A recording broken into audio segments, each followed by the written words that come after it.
जर तुम्ही देवीसोबत जोडलेले असाल त्यानंतर तुमच्यासाठी ऊर्जा नकारात्मक होणं शक्यच नाही. ध्यान करणाऱ्या व्यक्तीवर अशा गोष्टींचा कोणताही प्रभाव होऊ शकत नाही. तुम्ही मानसिक भावनिकदृष्ट्या जितके जास्त विचलित असाल तितके जास्त तुम्ही या गोष्टींनी बाधित होऊ शकता.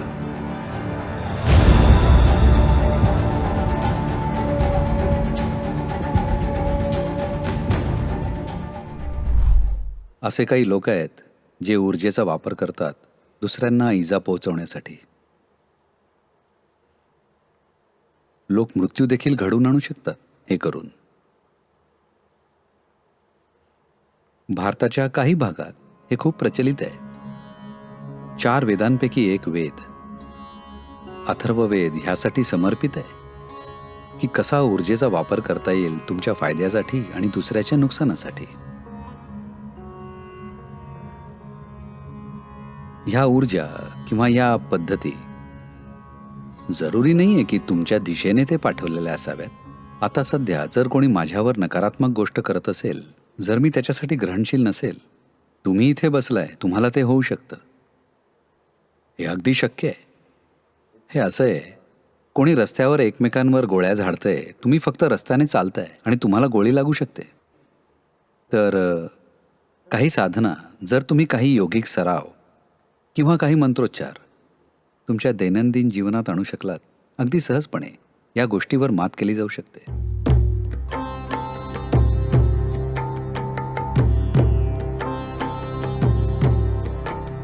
रुद्राक्षाचं बी हे झाड मुख्यतः ठराविक उंचीवर वाढतं. अंदाजे 6,500 ते 12,000 फूट उंचीवर हिमालयाच्या प्रदेशात रुद्राक्ष उगवतं आणि त्याची कंपनं अगदी खास प्रकारची असतात.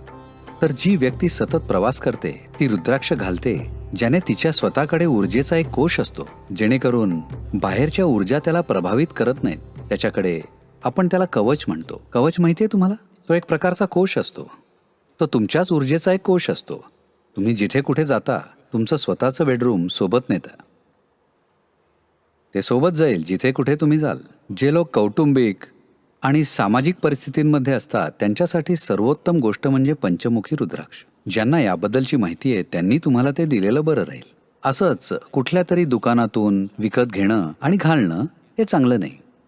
साधारणपणे तुम्ही जे रुद्राक्ष बघता ते नेहमी अशा काही कुटुंबांकडून आणली जातात जी हजारो वर्षांपासून रुद्राक्षांचा व्यवहार करतात.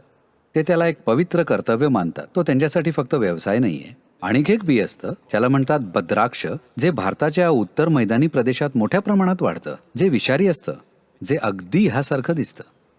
आणि खास करून पाश्चिमात्य पर्यटकांसाठी आता आपण अगदी छान प्लास्टिक रुद्राक्ष बनवतोय, जे सुंदर दिसतं, याहूनही चांगलं, पण ते प्लास्टिकचं रुद्राक्ष आहे. ठीक आहे. तर नेहमी एखाद्या ओळखीच्या ठिकाणाहून ते घेतलेलं बरं, नाहीतर सर्व प्रकारच्या गोष्टी येतील.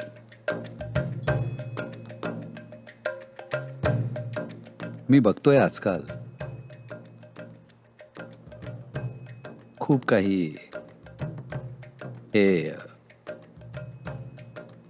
शब्दांच्या अभावी मी म्हणतोय, आजकालची मॉडर्न लोक ते सगळे धातूच्या अंगठ्या घालतात त्यांच्या अंगठ्यामध्ये. बघा, जर तुम्ही धातूची अंगठी घातली तुमच्या अंगठ्यावर, तुम्ही आपोआपच काही नकारात्मक ऊर्जा तुमच्याकडे खेचाल.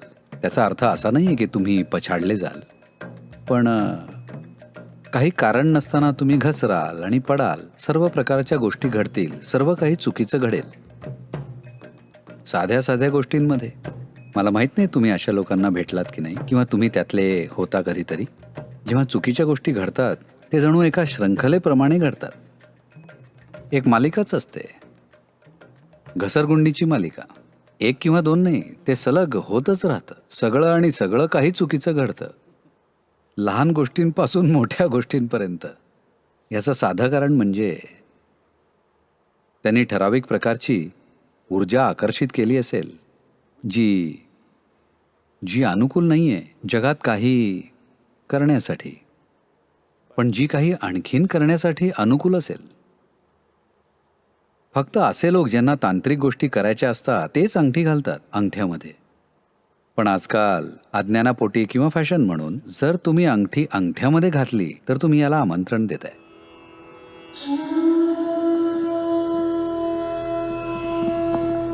असे शेकडो लोक आहेत ज्यांना वाटतं की ते पछाडलेले आहेत आणि असं सगळं, आणि त्यांना आम्ही फक्त सांगतो तुम्ही ध्यानलिंगाच्या जवळ बसा. कारण ध्यानलिंगाचे असे तांत्रिक पैलू आहेत जे सगळं काही नाहीसं करतं. ते पूर्णपणे मुक्त होऊन बाहेर जातात, कारण या तांत्रिक गोष्टी सगळ्या हाताळल्या जातात ध्यानलिंगाच्या सान्निध्यात. एखादी पौर्णिमा किंवा अमावस्येला जेव्हा तुम्ही स्वाभाविकपणे ग्रहणशील असता, फक्त एक दिवस बसा आणि जा. जर तुम्ही देवीशी जोडलेले असाल, एकतर यंत्राच्या माध्यमातून किंवा इतर कोणत्याही पद्धतीनं, यंत्र तुमच्या हातात असेल किंवा तुमच्या हृदयात, ते तुमच्यावर आहे. एकदा का तुम्ही त्या ऊर्जेने व्यापले असाल, ज्याला आपण देवी किंवा भैरवी म्हणतो, त्यानंतर ऊर्जा तुमच्यासाठी नकारात्मक होणे शक्यच नाही. म्हणून जर तुम्ही खात्री केलीत की तुम्ही योग्य प्रकारचं अन्न खाताय, तुम्ही तुमचं शरीर नीट ठेवताय, तुमची गडबडून जाण्याची शक्यता कोणत्याही दुसऱ्या ऊर्जेमुळे किंवा इतर कशामुळे हे जीवनातून पूर्णपणे नाहीसं होईल. त्याची देवी काळजी घेईल.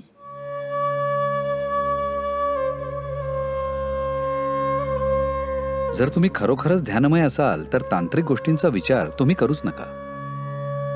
अशा गोष्टींचा काहीच प्रभाव पडणार नाही खरोखरच ध्यानमय झालेल्या व्यक्तीवर. जर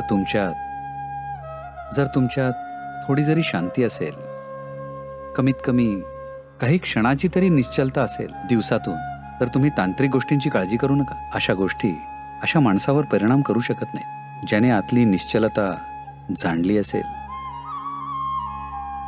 कोणी म्हणलंय, माणूस आजारी असतो फक्त त्याला निश्चल कसं राहावं हे माहीत नसल्यानं. हे अगदी बरोबर आहे, अगदी योग्य आहे. सगळ्या प्रकारच्या व्याधी झाल्या आहेत कारण त्यांना निश्चल कसं असावं माहीत नाही. खास करून ज्यांचा तुमच्या मनावर परिणाम होतो, खास करून जे इतर प्रभावांमुळे घडतात. या गोष्टी शक्य आहेत कारण काहीच निश्चलता नाही आहे. तर सध्या ध्यानाच्या प्रक्रियेनं तुम्ही तुमच्या जीवनात ती निश्चलता आणतात. तुम्ही निश्चल राहाल तर आजारी नाही पडणार.